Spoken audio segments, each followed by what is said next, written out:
My absolute favorite part of the Britney Spears memoir is when she talks about her album Blackout, because that is my favorite album of all time.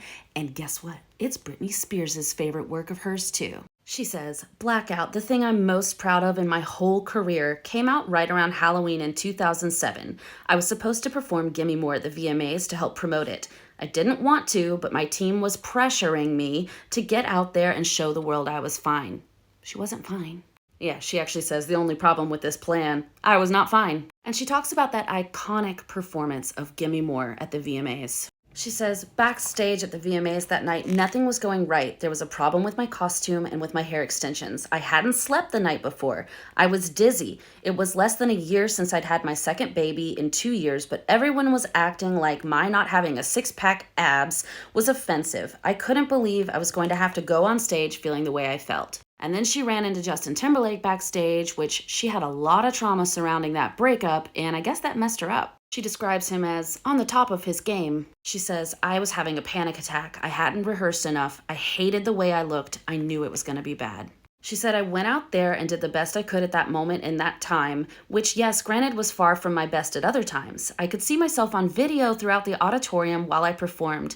It was like looking at myself in a funhouse mirror. But what really sucked for Britney is that she was having one of the worst nights of performances of her career, while Justin was having his best. She said, Justin glided down the runway into his performance. He was flirting with girls in the audience, including one who turned around and arched her back, shaking her as he sang to her. Then he was sharing the stage with Nelly Furtado and Timbaland. So fun, so free and light. I need a palate cleanser. Let's go back to how much she loved making Blackout and talk more about that. She said, and yet I always felt so happy and creative in the studio. Recording for Blackout, I felt so much freedom. Working with amazing producers, I got to play. By the way, if you don't know this, Blackout is the one album in Britney Spears' entire discography that she is listed as executive producer. She got her life on this one. She says, I loved that no one was overthinking things and that I got to say what I liked and didn't like. I knew exactly what I wanted and I loved so much of what was offered to me. Coming into the studio and hearing these incredible sounds and getting to put down a vocal on them was fun. Despite my reputation at the time, I was focused and excited to work when I came in.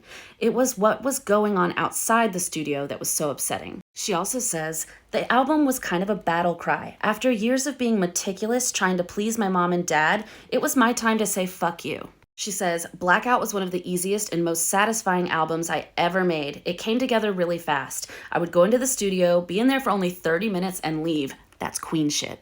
Sadly though, that was the only bright spot during that time. She says, if making Blackout felt good, life was still tearing at me from every direction. From 1 minute to the next, everything was so extreme. I needed to have more self-worth and value than I was able to conjure back then. And yet, even though it was a very hard time in just about every other way, artistically it was great.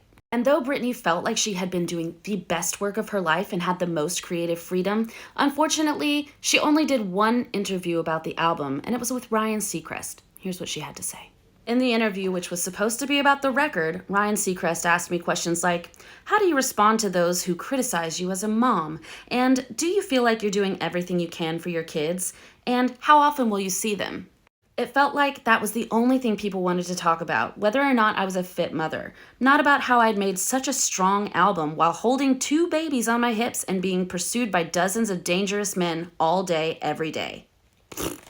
And then she says her management team quit and a bodyguard of hers went to court and testified that she was doing drugs, but that he wasn't cross-examined. And a court-appointed parenting coach said that I love my children and that we were clearly bonded. She also said that there was nothing at all in my home that could be called abuse, but that part didn't make headlines. Of course it didn't. I gotta say, I'm disappointed that she didn't call Perez Hilton out in this book for what he did to her after the Gimme More performance at the VMAs. Maybe she just doesn't want to give any oxygen to her haters, but I would have loved to seen him eviscerated. Because after she did that VMAs performance, he went on his blog and called her all sorts of terrible, horrible names, made a lot of accusations against her, said she was fat and that she needed to apologize to the world for her crappy performance. That made headlines.